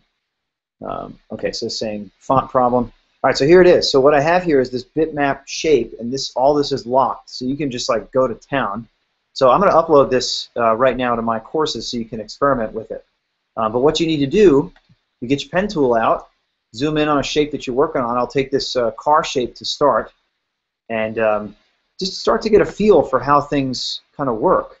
Right? I like to plot a point like every inch to 2 inches, because that's roughly like a good position for how the curves go. Ooh, yeah, look at that. Okay, so notice I'm clicking and I'm dragging, right? Every 2 inches roughly. Okay, now here's an interesting thing. In order for me to proceed here, watch this. See, it wants to do this like S-curve thing, okay? And that can get really annoying. So I'm going to do, I didn't teach you this yet, but Command or Control Z, which I'm sure you guys know is undo, right? If you don't, welcome to the world of undo. It's amazing because it gives you this incredible freedom. But if you take a look at the arrow right now, if I roll over that real quick, do you see how I'm getting that little sort of caret, right? You know when you use a caret to add a word to a sentence? So it sort of means amendment, right, or additional word, that sort of thing. So watch what happens if I click now that anchor point that I just plotted with that. Okay, what I'm going to do is I'm going to chop this Bezier in half. Bam, right? Notice it maintained the curve for that side. Let me zoom out. But what it now allows me to do is to continue my path from a brand new thing. So what it created was a new kind of curve. All right, take a look here for a second. So if I use the white arrow, I can look at this curve here real quick, and you can see one side has a Bezier handle like that, while the other one is a little more rigid. Okay, so shapes like this exist in real life, or curves like this exist in real life, so it's critical. All right, so I'm going to do this again, just so you guys can sort of see how I'm going about it. All right, pen tool's back on. All right, since I stopped and started using other tools, I have to then resume my path. So if I start clicking, it's not going to work. It'll start a brand new path. So what I need to do is go and then get the spare symbol, right? Good practice again for continuing with the path, right? There it is, spare symbol, and I'm just going to now keep this going, right? And oh, look at here. So now I'm in a position where I need to do that trick again. So the trick is, let me zoom in real tight, is roll over and then get the spare symbol, right? Can you see the spare symbol right there on the pen tool? There it is. I'll get a little closer. Okay. There it is, right on top of the anchor point, and there it is, the spare sign. So that means now I'm going to click it, and I will chop off that left-handed Bezier point. Bam, it's gone. Okay. So it maintains the one on the right, but at the same time allows us to now do different curves, right? Sort of resets the math a little bit, so to speak, because these really are just mathematical equations, right? They're all curves. They're all trigonometry, right? Which is a subject I know we all love. Cool. All right. So now I'm running into another issue. I'm tracing, but now my fill is on, so I can't really see like what the shape looks like over here. So I'm going to click on the fill over here, and then I'm going to click on this guy right here, which means none. Okay. So if I click none, it now makes the fill the red slash, which means none. And if I zoom out, you'll see it's now just going to show the line surrounding the shape, but not the inside. Very handy, right? You'll do this a lot in Illustrator as far as creating things. But you can always fill them later. That's the cool thing, is that everything is changeable because it's all vector. All right, so I've already now locked off the stuff. Okay, so I'll continue that curve. I'm going to do my trick again, clicking with the caret sign. Boom, right? It's just a straight line, so it's pretty easy. All right, and because I didn't bend here, I don't have to click that again. I can just click and drag. All right, you'll get the hang of this. I know it's going to seem weird. The pen tool is very versatile, but you know, once you get to know it, you'll appreciate it. All right, cool. There we go. Cutting it off, dragging to here, and then now the final one. So I actually roll over the last or the first point I plotted to complete the shape, and then I get that circle sign, right, which we looked at before. So the circle sign means the shape will complete. All right, so we've seen the sphere sign, the asterisk, and the caret symbol. They all mean different things to the pen tool, but they're all really powerful and really great. So just familiarize yourself with what they mean. Like even in your sketchbook, draw yourself a little icon of the pen tool, and then draw what each one means. So that when you're wondering what the heck, right, you can look and see. So all right, in order for this to complete the shape, I roll over there and I click and now drag this last curve. Make sure it's nice. Perfect. Okay. So this shape is plotted, right, for the most part. I got a little wonkiness right here, but we're going to address that, right, with our white arrow. So you'll do this for all these shapes. All right. I will post this up on my courses, and this is going to be the assignment. What I'm going to ask for as far as the project is concerned is I want to see you on paper still refine your symbols, and now get some ink on them, right? Let's see now really how contrast will play out. Okay, symbols got to work on that level, right? Using the Japanese principle of no tan, which is the sort of balance of positive negative, right? Like yin and yang. Okay, but back to our skills lesson tonight. We're going to address some of these wonky parts here. All right, so here, no good, right? I want to make sure that fits that curve a little tighter. So I'm rolling over, looking for anchor points. Okay, so if I click on the path, anchor points will appear and they'll reveal themselves to me. So here is the path right there. All right, so I know wherever there's an anchor, I can use Bezier curves. So Bezier curves, especially if you're zoomed in, can get a little lost, but here they are. I'm going to bend this guy to fit much better. Very nice. And two, if I want to, I can move the actual point itself, right? If I want to just sort of, instead of playing with Bezier curves. So it's a combo of bending the curves and then also moving the points so that the graphics fit tighter. All right, and then definitely, I'm sure you guys noticed this in the beginning, this was just super wonky. So Bezier curve, bend it, smooth it, looks good. Okay, so yeah, my technique is always going to be use Bezier curves and then go in with the white arrow and try to move the points around so that way things are really working out the way they should be. Okay. Now also, Bezier curves, the length of them will determine how much sort of bend and wave is in the line. So if I make my Bezier curve really short, you'll see it goes almost to nothing. But that's how you can sort of tighten a curve, is just shortening the Bezier curve slightly. Right, and that will take out a little bit of the extremity of the angle. Okay, so again, this takes practice. It's not something you learn overnight, but you'll be able to refer to this video, and I'll look for guys like other like good pen tool tutorials and those sorts of things. But if you do this sheet, you will be a pen tool master by the time you're done. Coolness. Okay, so this is feeling good. This shape. Like this could legitimately now, so if I, because it's stroke only, right, I have to click on the outline in order to select it. If I click on the inside, I got nothing. So it has to be on the outside in order to do it when there's only stroke and not fill. But I'm going to swap the fill and stroke so that this thing fills black. And now I can see it as like a proper symbol. All right, there it is. Okay, so this is a really great exercise that I think you guys, like I said, it's going to build that masterful touch in what it is that you do. all right, as time goes on. But to master something first, all right, so I'll make sure that I post this. I'll do this as soon as we hang up here. One quick thing, right? And again, I know I'm showing you what this is. We're going to move into this next week where we are digitizing our symbols, but we want to give it that one last round of tightening on paper. Well, let's just do something together here real quick. I'm going to show you guys. This is a fun little exercise. We're going to make some clouds, but this will teach you how to do that convert anchor point effect really, really well. Okay. So I'm just going to zoom in here to like a blank part of the canvas.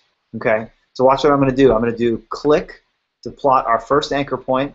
Go over like right about here. Make a little bend. That's going to represent our cloud fluff. Okay. But notice if I want to make another bend, can't do it, right? Because the Bezier curve wants to go roller coaster. Okay. So Command Z backs us up. Convert the anchor point. Click and drag. And then I'm going to repeat. Convert the anchor point. Click and drag. Convert the anchor point. You get it, okay? So I want to see right now, well, I would like to imagine here, oops, I did not convert properly, that you guys are going to put together this cloud, okay? And, right, this is nice because even though it's with pen tool, it still has a cartoony feel to it. Right, but it'll be nice and clean. All right, there it is. Bam. Right, the same action over and over and over again. Look at that beautiful cloud. Gorgeous. Okay. Right, you can totally set up a Super Mario Brothers level now. All right, let's try one more time. Just practice makes perfect. I like to practice. Okay, convert the anchor point. Convert the anchor point. All right, I'm clicking and dragging. And then converting by clicking the last anchor point to keep going.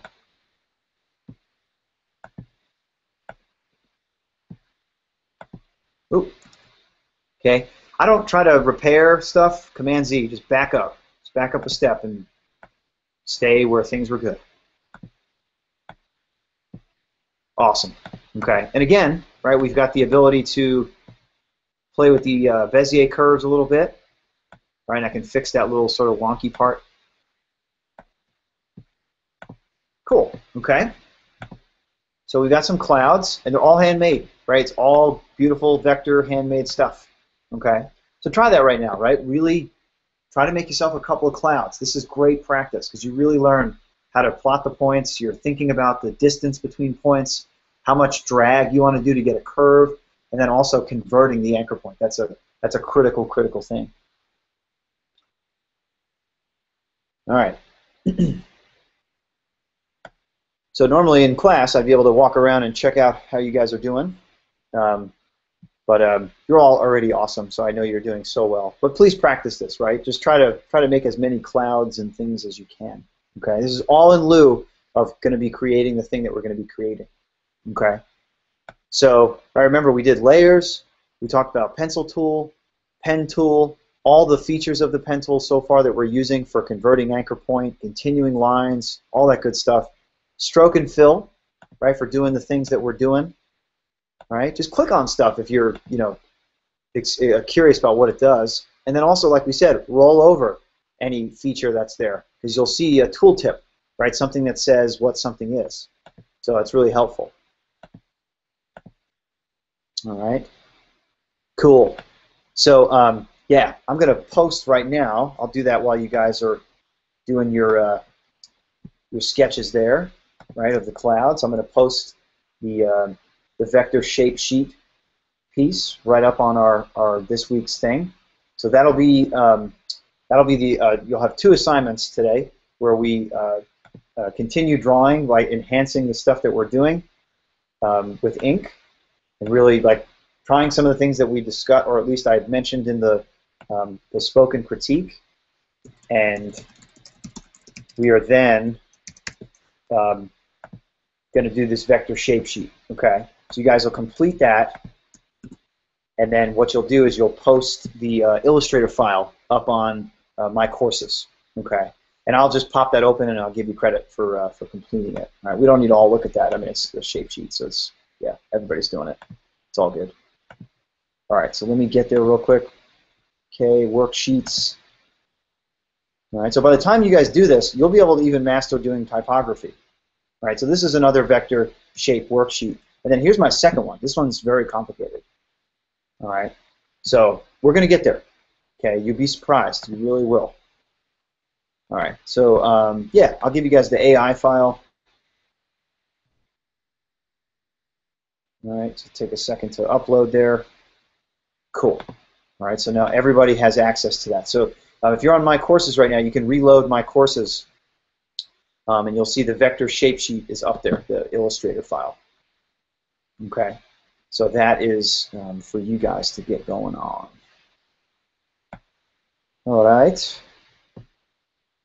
Coolness. So I think that's a good primer for Illustrator. You now have something to do as far as the shape sheet is concerned, and you've got your sketches to do.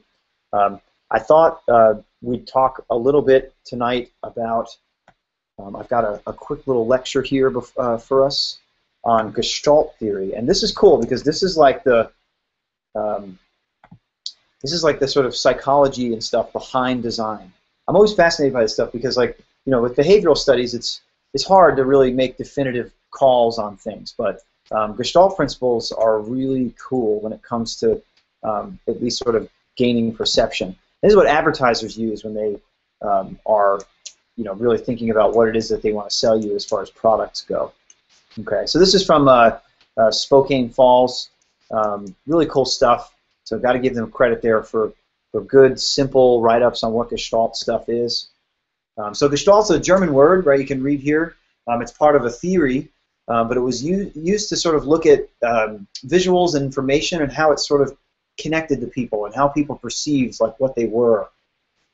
So there's some rules, right? So this is the rule of proximity.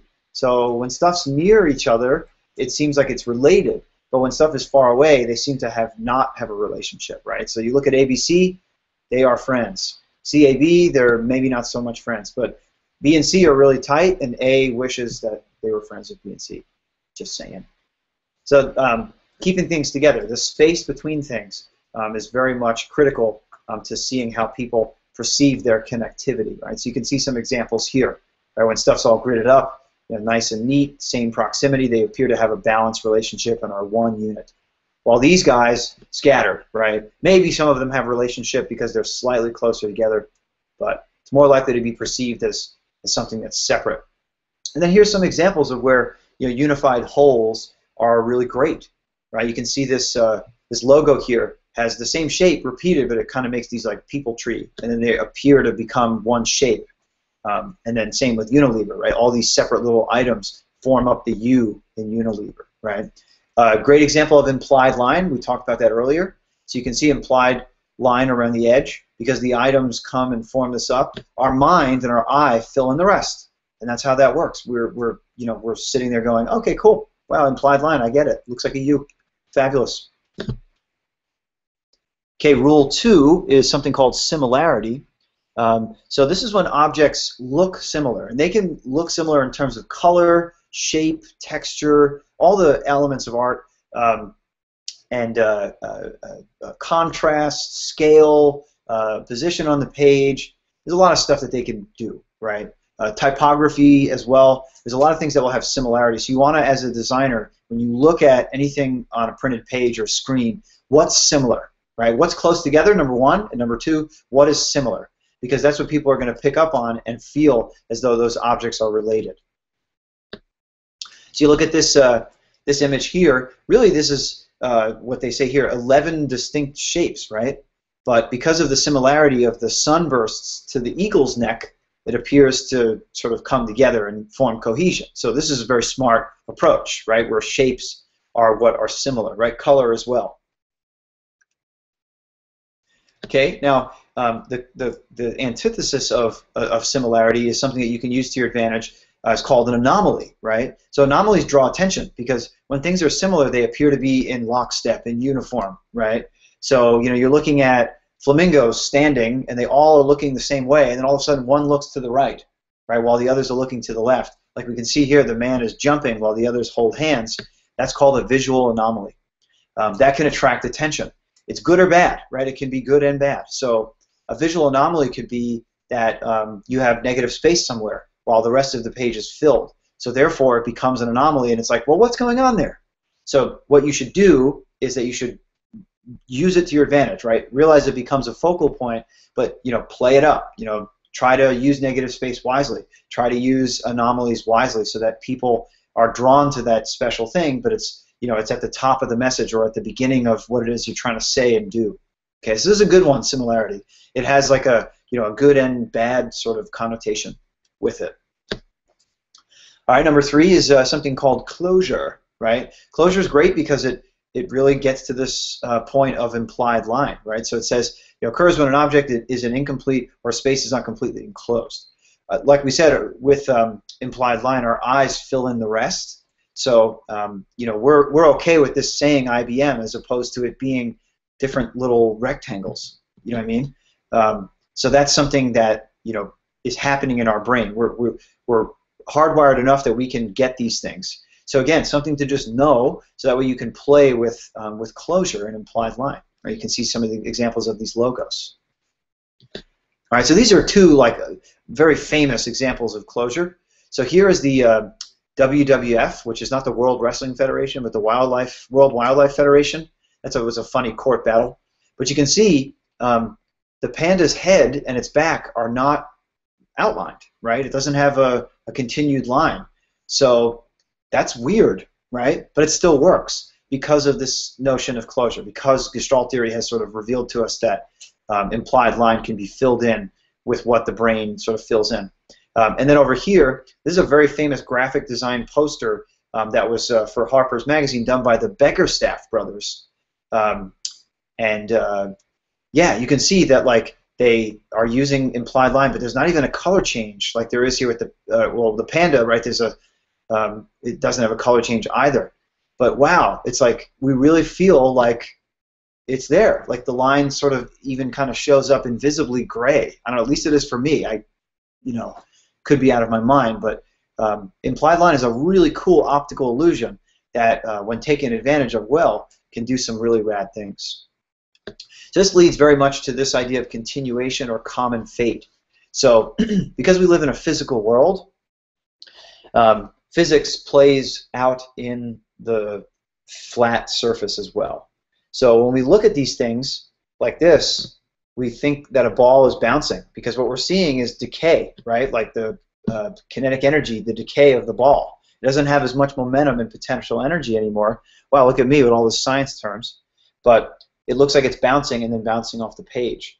This looks like a bunch of stuff just fell and is going to pour off and fall, right? Because we project gravity into these things, even though gravity doesn't exist. And then here, right, we see this whoosh, which is creating what's called the crossbar of the H, right? It's really like wind throwing this Canadian maple leaf, or it might not be Canadian, but it's a maple leaf, okay? And that, all these things are sort of pointing towards this place called common fate. So continuation shows direction, and then common fate is like the end point, right? We know where they're going. So the common fate in this first one is the ball's going to bounce off the screen. In this one, they fall off the bottom. In this one, it whooshes up here to this maple leaf point, and even beyond.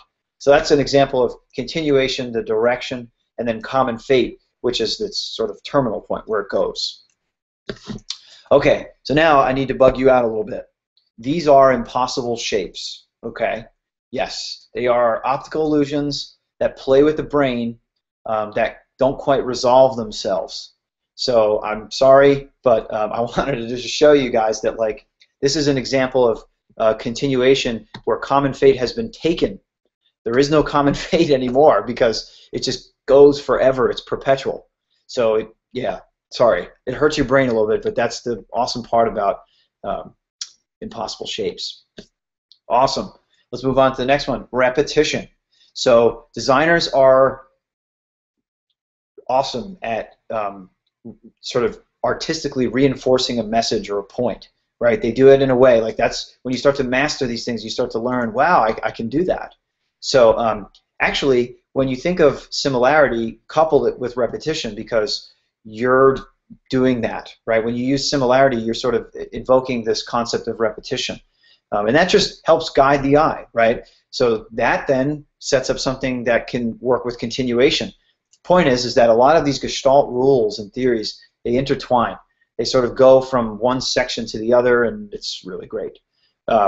Yeah. So anyway, this is examples of repetition, right? We see Andy Warhol's Marilyn Monroe with just variation, the word repetition printed 3 times, and then these guys here, right, where they have a little bit of a break in them, creating a pattern. All right. So repetition, right? It's just be consistent and sort of use your stuff over and over again. Similar fonts, similar shapes, similar effects like drop shadows, that sort of thing. Good to go. Cool. So this one, rule number 6, has everything to do with what we're doing with symbols. Okay, because it is in English it's figure ground, but in Japanese it's notan, N-O-T-A-N, which is really this study of positive, negative space to create motif in a flat surface. Right? They use it for fabrics, for even camouflage. I'll show you a picture of a World War I ship that uses something called super graphics. It's really cool to camouflage the ship. Anyhow, your job here is to strike a balance between ink and paper, right? And I use that sparingly because it's not always black and white. You could have dark paper with light ink. So, but you can see implied line is really happening here. So, right, we've got the classic 2 faces or the cup. We've got the Kaneza triangle, which is formed up by an implied shape. It's even funny, the white triangle seems to be more like a head of the outline triangle, which is weird. And then here we have the ground and the figure with the stream right here, the tree, that sort of thing. So that's figure ground, right? It's sort of like how does an object sit in space, and then how does it balance with that space in terms of ink to negative space, that sort of thing. More examples of that, figure ground. Right, this is a cool effect where they hide stuff inside of logos. So like you see here, this looks like a shade, right? That's for a window. But what else do you see in there, right? In the scoring, the lines, a face, right? And that's a play on words. We're getting a play there of figure ground. A couple more examples here, which are really interesting. Right, Girl Scouts logo. It is in fact the whatever this shape is. It's like the quadrifoil, I think, or whatever it is. I forget or the clover, maybe. Any Girl Scouts out there, you probably know very well. But then you can see there's positive, negative faces, right? Because Girl Scouts wants to be a diverse organization, so they're showing light and dark faces in here. But it's all like kind of a cutout, and it's sort of abstract if you really think about it. But implied line is here. Figure ground is going on here. Closure, it's a lot of Gestalt principles at work. And then look at this Yoga Australia, right? This is somebody doing a big stretch, but if you look where they're stretching, it forms the continent of Australia. If you didn't see that, isn't that rad, right? If you saw that, you're awesome. You have incredible mental abilities, and you should be applauded. And then you can see here, this one's very complex, right? It's got this sort of tree, and then the wavy lines form a tree trunk. So it's really interesting. Minimal, little amounts of stuff can do a ton for a graphic, right? And it's all just black and white. And again, here is a symbol set. This is the Department of Transportation and the American Institute of Graphic Artists collaboration from the 1970s that created wayfinding and signage symbols for any transportation hub, bus station, airport, like a customs place, like a checkpoint, like you'd be at Mexico or in Canada, that sort of thing, just so international travelers can sort of see where customs is, and a bar and coffee shop and helicopters and money exchange, all that stuff that you need when you're traveling. Okay, but great example of figure ground, right? Okay, we're getting close to the end here, but this is alignment and symmetry. So when you lay something out, I'm going to show you how you can implement a grid, like when we're doing things where we combine type and image. So if you look at this newspaper, you can see that there's a grid in place. There's like definitive lines that are like holding photos in place or holding articles in place. Like that's where the term column comes from, because it was put into a column, right? In newspapers so that they can get more than one story on the page. So when you're laying things out, you want to be conscious of alignment, right? So you can sort of invisibly draw lines over here, and you would see that a lot of it aligns up, okay? But then that plays with this idea of symmetry. So you can see these are examples of symmetry, where you've got the Taj Mahal, which is a perfect symmetrical building. You can see this moth, which has, I forget what it's called, but in your body when you have symmetry. Yeah. So anyway, this is necessary for physics, right? Same with us. We'd be walking around lopsided if things weren't symmetrical on us. So aligning things by creating an invisible rule or a grid that sort of locks objects on a common line is really critical. We'll look at that when we do some of your symbol stuff. But then symmetry, keeping things balanced, right, from the left side to the right side, from the top to the bottom, depending on what it is that you're doing. I have a really awesome technique that I'm going to show you guys. We'll do next class about how when you're making your symbols and you're vectorizing them, how you draw half of them, right? If you've drawn something that's sort of straight on, you can draw half and then duplicate that half and then combine them into one, and it's perfect. It's what I do for a majority of my symbols because I'm lazy. More on alignment and symmetry, and this is a good example of showing you what I was talking about, where you can take this sort of tree shape, slice it in half, and then literally copy and paste it and flip it. So you can show how something is symmetrical. But not everything has to be symmetrical. Sometimes asymmetry is good. You can create asymmetrical balance, which is really rad. I'll show you that when the time comes. But I want you to know here at least that it exists, in fact. Okay, this is a fun one. This is the German law of Prognance.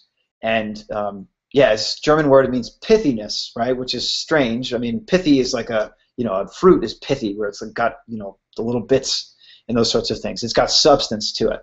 But what this describes is that basically our brains are we can't be satisfied with complexity, right? So you're looking at these things and you're seeing stuff, aren't you? Yes, I see them too. So you're not crazy. And sometimes you see this stuff on the news where somebody sees, Jesus in toast, or the Mary Mother in like a stain, a rust stain, and it's miraculous, right? Because it's sort of, But really, what's going on is it's this Gestalt perception principle where our brains can't settle on things being complex and abstract; that they have to be something, right? So you're looking up at clouds, and all of a sudden stuff starts to sort of come into the fray, right? And this is really interesting. It's called pareidolia, right? Which is where we see things like faces and stuff. So here we see a smiling Rubbermaid commercial products thing, and Falcor from the Never-Ending Story. If you know what that is, you're awesome. And then same thing here, right? So we see this is the famous face on Mars, where I think it was like the Jupiter, or what probe was it? I forget which one, Voyager or one of them, was going past Mars and took a picture of it, and then once it came back, the photographs, they saw this and said, oh, there's a race of aliens on Mars, and here's proof, right? The same way we have Sphinx and the big men in the hills of the Andes, right, where they're drawn into the mountains from ancient people. This looks like Che Guevara. I don't know if you picked up on that there, but it could be a stormtrooper as well. And then here we have the Elvis toast, which now you can buy a toaster that the iron is shaped like that, so it burns your toast no matter what. So sort of goes out there. So prognance and pareidolia, right? Two cool things. Sometimes stuff looks like stuff, right? And it gets people feeling kind of freaky. So here's we see a face in a cliff, right? That's a real place. And it freaks people out. He's even got a cool green haircut, right? This is what the real face on Mars looks like. So when the Mars rover, or the probe that went back later in the early 2000s, took high-resolution photographs of Mars, this is what we saw. Unfortunately, no face, just a weird rock formation that got everybody thinking that there were aliens forever. I mean, it was literally like, there's a face on Mars, there is aliens. You can look it up, the face on Mars controversy, but it was debunked here, and pareidolia won the day. It was what made everybody think it was what it was. So again, it's our brains can't settle on stuff, right? We being abstract, we have to say it's something, right? And you'd be surprised, when people will do that to your work. Gosh, I did it to you today, and I'm really sorry if it was out of context, but when we were looking at some of your symbols, we could mistake them for other things. So just be aware that that exists, right? And that you should be scrutinous and really rigorous about how you look at your symbols. And then lastly, the last rule of Gestalt theory is keep it simple, right? The KISS method, all right? Go minimal. Try to keep things consistent. Just check the Gestalt principles off the list, right? Are my textures good, right? Are my lines consistent? Is there a balance? Is there alignment? Is there symmetry or asymmetry? Am I doing good with figure ground? Are all these things working? And if the answer is yes on all of that, well, then you may have one of these masterful logos, which makes you want to eat French fries, slam dunk, and yes, load up your Apple IIgs and use that printer that used to like go ran, ran, ran, and used to peel off the little things. That's what it makes me think, at least. So anyway, guys, that concludes the lecture here on Gestalt rules of perception. And this is up online for you guys to get at. But this is like our lens, right? This is how, when we're thinking about, how we're going to be sort of looking at designs and approaching our work. What's really critical? What are sorry, let me get my camera to pop up here for a second. See if it does. Maybe not. All right. I seem to be stuck in screen share world. Or maybe you can see me. But all right, I'll get this out of the way. Yeah, as we're thinking about our symbols, right, and like kind of what the images look like and what they're going for, let's, like we said, try to just be really thoughtful and go through that Gestalt checklist to try and really make sure that we're hitting all the marks, right? And I'm happy to give you context. If you're unsure about something, we can discuss it, moving forward. And I think that's awesome. So let's see here. Last thing, I wanted to show you guys. I went up on Noun Project because I've been putting a lot of stuff up there, or at least I've been getting some great ideas for symbols. And I got a couple new ones in there. So I'm waiting right now, but this is let me show you the set. So long ago, let's see, Iconic Charlotte. Well, last summer I did a project called Iconic Charlotte. And AIGA sponsored us, and yeah, everybody came down. It was at Queens, and we designed symbols for the city. Right? We literally said, let's come up with symbols that are specifically Charlotte. And I know I mentioned this to you guys last time, but yeah. So students in my digital illustration class last semester helped produce these. So everybody else kind of got everything worked up. And then the students in that class helped produce them. So you can see, like, here's my quick reference guide, just a couple of things. This is a sticker I made. I know it's bad language, I'm sorry. But you can buy one of those stickers online. But you can see, like, we did big post-up things where people did symbols for topics on Post-it notes, and then they popped them around and everything like that. And no comments. Anybody to say, that was rad, or anything like that. But it's all good. Okay, so anyway, on my website, if you go to Mike Worth Art, I've got the symbol set up here. These are the ones that we created. So you can see, like, these are pretty rad. Some of these are really, really, really awesome. And I posted a bunch to Noun Project. They're all up there. I'm in the process of doing so. But what happened, unfortunately, was Noun Project was attributing all of these to me. So if you go to the Panther Stadium, right, yeah, it's saying it's not available.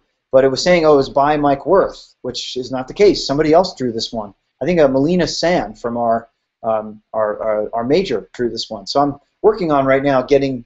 I'm going to create a brand new account for Iconic Charlotte, and then we'll post everything as Iconic Charlotte. So that way everything is up there. So yeah, if you guys want to participate in that project, it's something that you can totally do. Okay, cool, good, good. It looks like they've removed them now. Those symbols. So yeah, so those will be back up. So I did my RAM chip. Remember last time I was talking about RAM? There it is. It's awesome. All right, we've got a couple other people who have done RAM chips as well. I think mine's awesome. Yeah, I think mine's pretty much the best. I have no ego whatsoever. And then let's see, a couple more are in there. Yeah, I got my apartment building, which I was telling you guys about. Oh, cool! Wow, somebody's already. I posted the RAM a couple days ago. Somebody's already bought it. Love it. Cool. All right, so it wasn't too detailed. Yeah, that's quite a populated playing field. You can see that there's a lot of people in that area that are working on buildings. So it's not, yeah, it's not anything anything crazy. All right. I'm not sure if we've frozen or not, but I can't tell. All right, then I got oh, this one's fun. I did an 18-wheeler, which is a nice truck there. So that one's pretty cool. All right, that one was exciting to do. And then I improved my school because that one's my most popular. So I thought, wow, I wonder, maybe I started thinking marketing-wise, how do I make this one a little stronger? And so I enhanced the flag. You can see I made the flag, yeah, that way. This is my old one. That's my old school. And yeah, it's got a little bit less shading on it, that sort of thing. But all in all, just an improvement. So hopefully, these things go over well. Yeah, cool. So I've got a few new icons that I'm working on, and I think what I'll do is I'll open up the files and I'll show you how to work these things. So next class, what you guys can count on is we're going to be working again in Illustrator. We'll have an assignment. Okay, so next class you will post. Let me edit this one here. Not rough drafts. We're not doing vector mockup yet. We're going to do. Okay, so we'll say final ink sketch. Okay. So I'll say post a photo of your final inked sketch here. Cool. All right. So that is now up there. Also, the where are we here?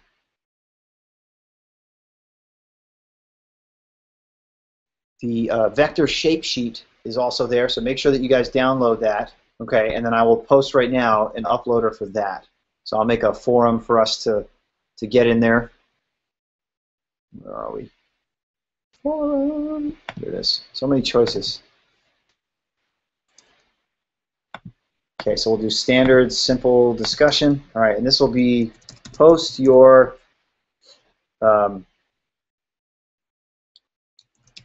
vector shape sheet .ai file here. All right, so .ai is the Illustrator, Adobe Illustrator file. Okay, so wherever you save this, just make sure that you post it. Okay, I'll up the upload bandwidth a little bit there. Cool. Okay, so you got those two things. So post the sketches, and then also, oh, where did I put it?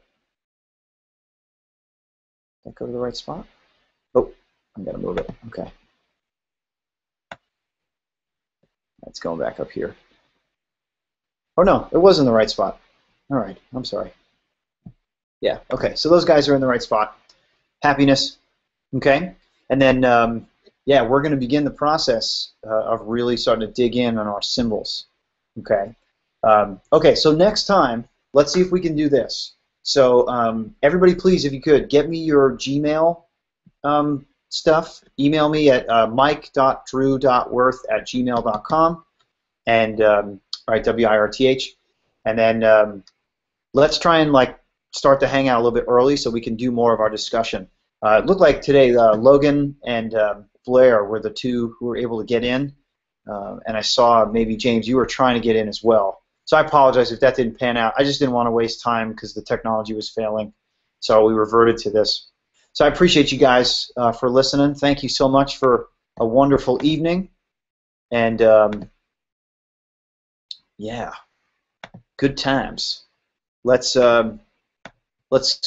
get back around on these symbols one more time.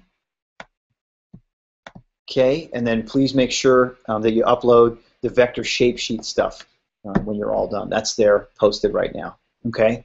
So good luck, and hit me up with any questions, and yeah, feel free to email me. Okay. All right. Thank you for a good class, guys. Talk to you next week. Take care.